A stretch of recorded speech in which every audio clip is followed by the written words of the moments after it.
Hey, in this video, I will show you how to find your Apple ID password. This is a very simple tutorial, so make sure you give me a like to help me out.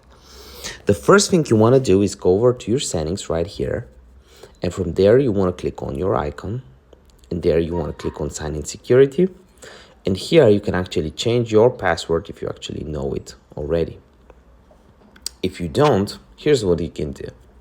What you can do is you can go up, swipe up on your iPhone, go to passwords, and from there you want to type in iCloud. And here you can actually click on any of these and find it.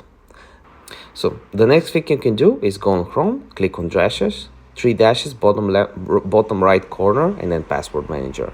And here's where you end up. If this video helped you out, give me a like. I want to see you in the next one.